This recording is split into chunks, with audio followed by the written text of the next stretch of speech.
भगवान श्री गरुड़ देव, जिनका महत्व हम सब उतना नहीं जानते जितना हमें जानना चाहिए।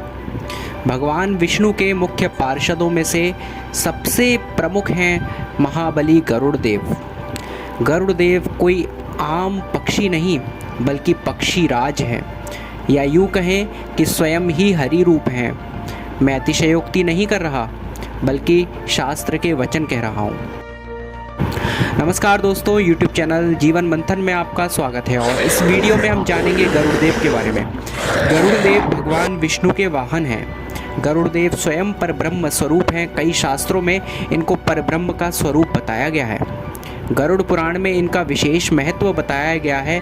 साथ ही साथ वहाँ पर भगवान विष्णु के मुख्य पार्षद के साथ साथ इनको भगवान विष्णु के समान ही महत्वशाली बताया गया है।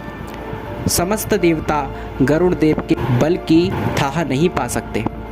गरुड़ देव महान बलशाली हैं, अतुलित बल के धाम हैं। स्वयं वाल्मीकि रामायण में जब हनुमान जी भगवान श्री राम के शरीर से नागपाश को दूर कराना चाहते थे तो उन्होंने भी गरुड़ देव की स्तुति की है। हनुमान जी के पंचमुख में एक मुख गरुड़ देव का भी है। हम जब हनुमान जी के पंचमुखों के दर्शन करते हैं तो उसमें एक मुख है भगवान विष्णु के अवतार वराह देव का, दूसरा मुख है भगवान विष्णु के अवतार नरसिंह देव का, तीसरा मुख है स्वयं हनुमान जी का, चौथा मुख है गरुड़ देव का और पांचवा मुख है भगवान विष्णु के अवतार हयग्रीव जी का। इस प्रकार भगवान विष्णु की सर्व शक्तियों से संपन्न हैं श्री हनुमान जी, और जो उनमें से एक हैं वे हैं गरुड़ देव। गरुड़ देव भी हनुमान जी के समान अतुलित बल धाम हैं, लेकिन चूंकि इस कलयुग में हनुमान जी को विशेष पूजा का वरदान प्राप्त है, इसीलिए हनुमान जी का विशेष ध्यान किया जाता है। आइए गरुड़ देव के बारे में हम कुछ जानकारी प्राप्त करते हैं। गरुड़ देव जी का जन्म विनता द्वारा हुआ। विनता कश्यप ऋषि की 13 पत्नियों में से एक थी। इस प्रकार गरुड़ देव के पिता हुए कश्यप मुनि और माता हुई विनता। कश्यप मुनि की 13 पत्नियां थीं, जिनमें से अदिति से देवता उत्पन्न हुए, दिति से दैत्य उत्पन्न हुए, सुरसा से सर्प उत्पन्न हुए, कद्रु से भी नागों की उत्पत्ति हुई और विनता से गरुड़ और अरुण नामक 2 बालक उत्पन्न हुए, जिनमें से अरुण तो सूर्य देव के रथ के वाहन बन गए और गरुड़ देव भगवान विष्णु के वाहन बन गए। इसी प्रकार कश्यप ऋषि की अन्य पत्नियों की संतानों से भी इस विश्व की सभी प्रजातियां, सारा संसार भरा हुआ है।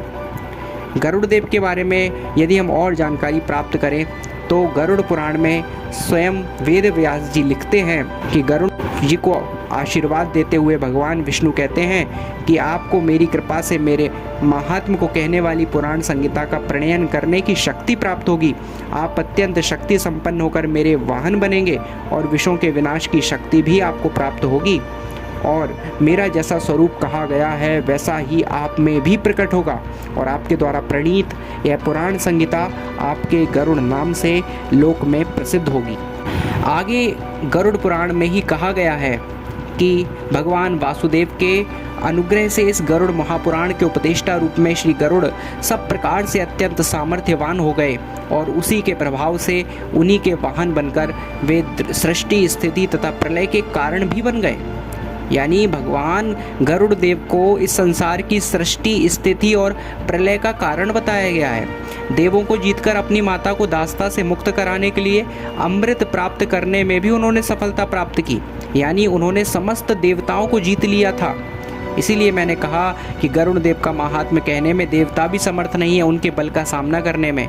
जब गरुड़ देव को अपनी माता को दास्ता से मुक्त कराना था, वे उन्होंने देवताओं से भी युद्ध किया और देवताओं को जीतकर अमृत कलश प्राप्त किया। जिस प्रकार भगवान विष्णु के उदर में संपूर्ण ब्रह्मांड है, उनकी क्षुधा को भी उन्होंने अपनी भक्ति से शांत किया है। जिनके दर्शन या स्मरण मात्र से सर्पों का विनाश हो जाता है, जिस गारुड़ मंत्र के बल से कश्यप ऋषि ने जले हुए वृक्ष को भी जीवित कर दिया था, उन्हीं हरि रूप गरुड़ ने इस गरुड़ महापुराण का वर्णन श्री कश्यप से किया है। देखिए गरुड़ पुराण के आचार कांड के अध्याय 3 में यहाँ पर गरुड़ को साक्षात हरि रूप कहा गया है, यानी वे भगवान विष्णु के ही एक रूप हैं। गरुड़ पुराण के आचार कांड के ही 197वें अध्याय में भगवान गरुड़ के विराट स्वरूप का वर्णन किया गया है, जिसमें बताया गया है कि इसके बाद स्थावर और जंगम प्राणियों के विष दोष का विनाश करने के लिए पक्षीराज गरुड़ का ध्यान इस प्रकार करना चाहिए। गरुड़ देव अपने दोनों पैरों, पंखों तथा चोंच द्वारा पकड़े हुए कृष्ण वर्ण वाले नागों से विभूषित हैं। ग्रह, भूत, पिशाच, डाकिनी, यक्ष, राक्षस का उपद्रव होने पर विषधर नागों से घिरे हुए भगवान शिव का अपने शरीर में न्यास करना चाहिए। यथाविधि ध्यान, पूजन आदि कृत्यों को करके साधक को सभी कर्मों में सिद्धि प्राप्त करने के लिए अभीष्ट रूप धारण करने वाले, मन पर विजय प्राप्त करने में समर्थ, संपूर्ण संसार को अपने रस में आप्लावित करने वाले एवं सृष्टि तथा संहार के कारण अपने प्रकाश पुंज से उद्दीप्त और समस्त ब्रह्मांड में व्याप्त 10 भुजाओं और 4 मुखों वाले, पिंगल वर्ण के नेत्र वाले, हाथों में शूल धारण करने वाले, भयंकर दांत वाले, अत्यंत उग्र त्रिनेत्र यानी 3 नेत्रों वाले तथा चंद्रचूड़ से विभूषित अर्थात चंद्रमा से विभूषित और गरुड़ स्वरूप भैरव का चिंतन करना चाहिए। इन शब्दों से आप समझ सकते हैं कि गरुड़ परम बलशाली है। गरुड़ स्वयं भैरव स्वरूप है। नागों का विनाश करने के लिए उन परम तत्व ने महाभयंकर गरुड़ का रूप धारण किया है। विराट रूप भगवान गरुड़ के दोनों पैर पाताल लोक में स्थित हैं और उनके सभी पंख समस्त दिशाओं में फैले हुए हैं। 7 स्वर्ग उनके वक्षस्थल पर विद्यमान हैं। ब्रह्मांड उनके कंठ का आश्रय लेकर अवस्थित है। पूर्व से लेकर ईशान पर्यंत 8 दिशाओं को उनका शिरोभाग अर्थात सिर समझना चाहिए। अपनी तीनों शक्तियों से समन्वित सदाशिव इनके शिखा मूल में स्थित हैं, यानी कि सदाशिव भगवान स्वयं शिव जी इनके शिखा मूल यानी शिखा में स्थित हैं। ये तार्क्ष गरुड़ साक्षात परात्पर शिव और समस्त भुवनों के नायक हैं। ये साक्षात परात्पर शिव हैं, यानी कि साक्षात शिव ही गरुड़ रूप में प्रकट हुए हैं भगवान विष्णु के वाहन बनने के लिए, और ये समस्त भुवनों के नायक हैं। त्रिनेत्रधारी उग्र स्वरूप वाले, नागों के विषों के विनाशक हैं। सबको ग्रास बनाने वाले, भीषण मुख वाले, गरुड़ मंत्र के मूर्त रूप, कालाग्नि के समान दैदीप्यमान गरुड़ देव का अपने समस्त अभीष्ट कर्मों की सिद्धि के लिए चिंतन करना चाहिए।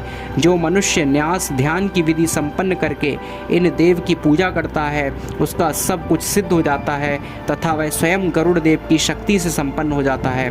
भूत, प्रेत, यक्ष, नाग, गंधर्व तथा राक्षस आदि तो उसके दर्शन मात्र से ही भाग जाते हैं। चौथिया आदि ज्वर भी विनष्ट हो जाते हैं। इस प्रकार अध्याय 197 में गरुड़ देव के विशेष महत्व को बताया गया। यहाँ कहा गया कि गरुड़ देव साक्षात परात्पर शिव हैं। वे सदाशिव स्वयं उनकी शिखा में स्थित हैं। इस प्रकार हम समझ सकते हैं कि गरुड़ देव स्वयं भगवान शिव के अवतार हैं। भगवान शिव के न केवल अवतार बल्कि कहा गया है कि तार्क्ष गरुड़ साक्षात परात्पर शिव हैं, तो उनके बल का अनुमान करना किसी भी देवी देवता के लिए संभव नहीं है। तो हम आम मनुष्य उनके बल का अनुमान किस प्रकार लगा सकते हैं? आप समझ सकते हैं कि गरुड़ देव स्वयं परात्पर परम तत्व हैं, जो भगवान विष्णु की सेवा के लिए ही गरुड़ रूप में अवतीर्ण हुए हैं। वे स्वयं परात्पर भगवान शिव हैं।